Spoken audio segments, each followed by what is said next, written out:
हमेशा भागते दौड़ते रहते हैं।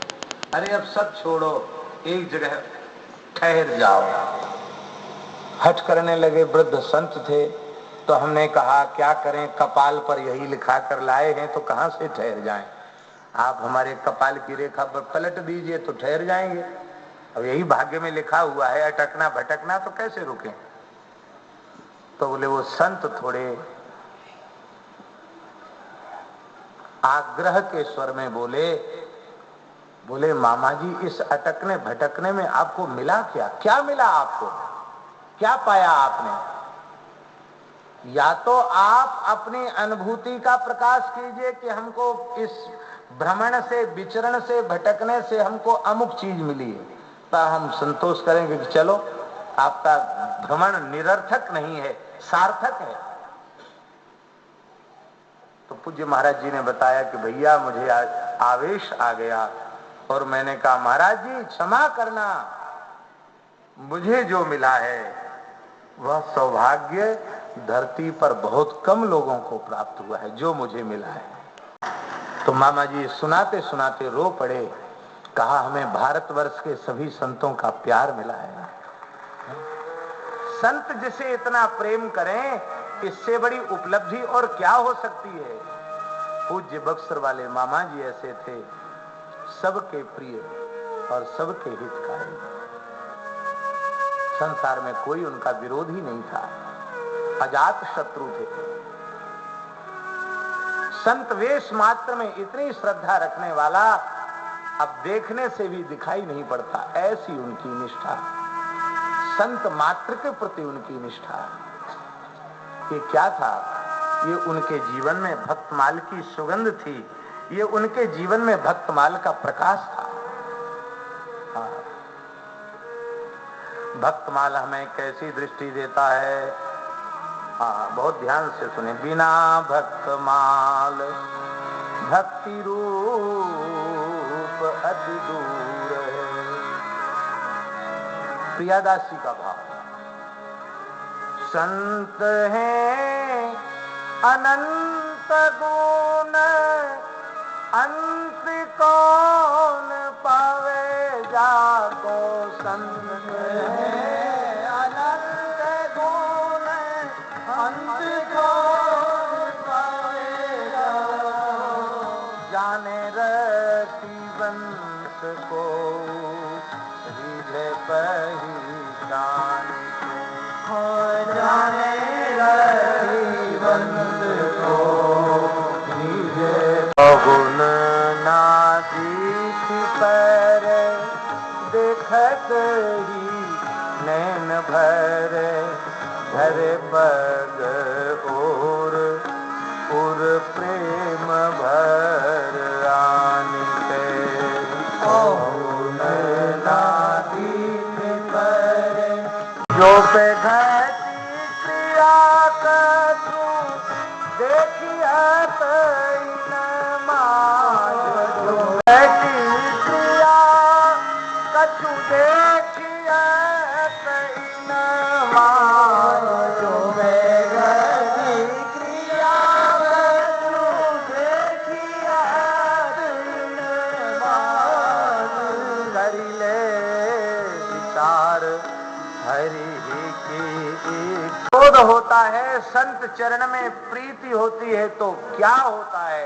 हमारे हृदय में संतों के प्रति प्रेम है कि नहीं, इसका अनुमापक क्या है कि नहीं? बोले अवगुण नदी छिपरे देखत ही नैन भरे। संत में दोष न दिखाई पड़े, संत का दर्शन होते ही हृदय भर आवे। अवगुण नदी छिपरे देखत ही नैन भरे, धरे पग और चरणों में प्रणत हो जाए, झुक जाए, और प्रेम भर आनी के। ये तो आप ठीक कहते हैं, लेकिन मान लो कोई संत में ऐसी क्रिया है जो हमारी समझ में नहीं आ रही है। बहुत ध्यान से सुने, ये साधुओं के लिए नहीं हम कहा जा रहा है, ये संत स्वरूप में श्रद्धा रखने वालों के लिए कहा जा रहा है। हम लोगों को तो सतत सावधान रहना चाहिए। देखियत इन माज करिले विचार, हरि ही की इच्छा मान के। विचार कर लो, ये भगवान की इच्छा है। अरे बोले इसमें भगवान की इच्छा क्या, संत में ये दोष रह गया और ये भगवान की इच्छा कैसे? अकाट्य उदाहरण है प्रियादास जी का।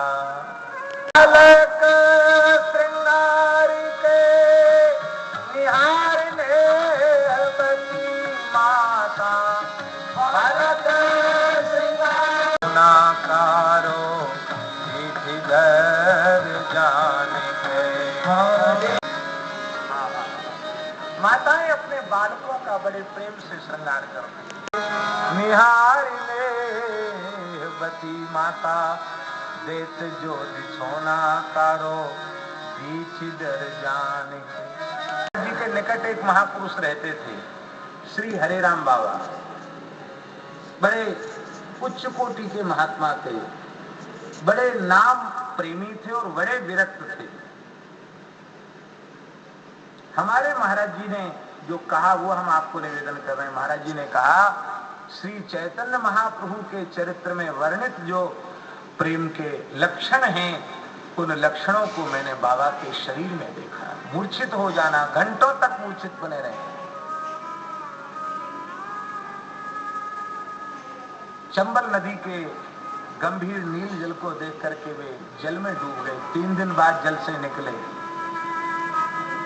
जीवन के जयपुर में कीर्तन हो रहा था भूरामल जी के यहाँ, 3 मंजिल ऊपर से कूद गए। हुंकार किया, कीर्तन में आवेश हुआ, 3 मंजिल ऊपर से कूद गए। जयपुर शहर की घटना है। कुछ नहीं बिगड़ा महाराज जी, शरीर में तो थोड़ी चोट आती ही है। इसके बाद बाबा तो बेहोश थे। कीर्तन हुआ तब होश आया उनका। लोगों ने कहा कीर्तन करो तभी चेतना आई। कीर्तन क्या चेतना आई? भूरामल जी ने पत्नी सहित उनकी सेवा की, उन्हीं के शिष्य थे। बाबा खुश हो गए, बोले बच्चा मैं बहुत प्रसन्न हूँ, तुम ब्राह्मण दंपति ने मेरी बहुत सेवा की, बोलो क्या चाहिए? तो उन्होंने कहा कि जिस समय हमारे प्राण छूटे उस समय हमारे हाथ में माला जो दी। बोले जाओ ऐसे ही होगा, दोनों का एक साथ प्राण छूटेगा। महाराज जी जयपुर की घटना है। भूरामल जी उनकी पत्नी दोनों स्नान ध्यान करके तिलक स्वरूप धारण करके दोनों माला झोली लेकर बैठे थे और बैठे बैठे भगवत धाम एक साथ साकेत चले गए दोनों। और उस समय हरेराम बाबा गलता जी में स्नान करके, हमारे पूज्य गुरुदेव भक्तमाली जी, हरेराम बाबा और पुजारी श्री रामचंद्र दास जी चित्रकूट वाले, ये तीनों महापुरुष वहीं बैठकर भजन ध्यान कर रहे थे। बाबा उठकर खड़े हो गए। तो महाराज जी ने पूछा क्यों खड़े हुए? बोले भूरामल और उनकी पत्नी विमान में बैठकर भगवान के धाम जा रहे हैं। उन्होंने प्रणाम किया तो हम उठकर खड़े हो गए। महाराज जी कहते बाबा को ऐसी दृष्टि थी बाबा की, और ऐसे बाबा थे और हम लोग पास में रहते थे। स्वभाव ऐसा था कि हम लोग तो उनको पहचान ही नहीं सके। साधु सन्मानु जिन जग जाम बंत हनुमानु। दृष्टि संत में दोष न दिखाई पड़े, ये दृष्टि भक्तमाल से प्राप्त होती है। इसीलिए बिना भक्तमाल भक्ति रूप अति दूर है। इसलिए भक्तमाल का आश्रय लेना जरूरी है। काम बकुए इनके पद बंदन किए, नाशहि विघ्न अनेक। ऐसा समझ लो कि इस बार की कथा में तो केवल भक्तमाल का मंगलाचरण ही हुआ, और फिर जब ठाकुर जी पुनः अवसर देंगे तो आगे पूर्वार्ध के चरित्रों का हम स्मरण करेंगे। अभी थोड़ा समय अवशिष्ट है। नामी पद्मजे, हे लक्ष्मी जी, मैं नेत्रों से ग्रहण कर लेता हूँ। नजर पड़ा बस मैंने स्वीकार कर लिया। अच्छा खाली आंख से देखते हो, पाते नहीं? बोला पाते। कब पाते हो, कैसे पाते हो? तो ठाकुर जी ने कहा रसम वैष्णव जिह्वया, मैं संतों की जिह्वा पर बैठ करके खाता हूँ। स्वाद लेना होता है तो संतों की जिह्वा पर बैठकर स्वाद लेता है। हाँ, ऐसा ग्रंथ भक्तमाल है।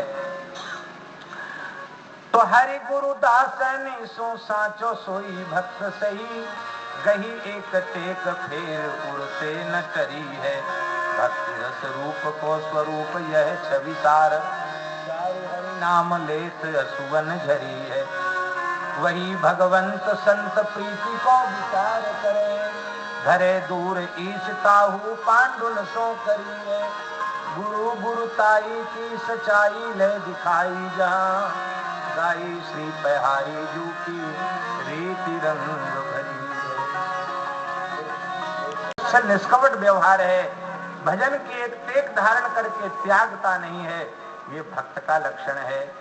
और भगवान नाम भगवत चरित्र संत चरित्र सुनते ही जिसके अश्रुपात होने लग जाए, ये रसरूपा भक्ति का लक्षण है। जो ऐश्वर्य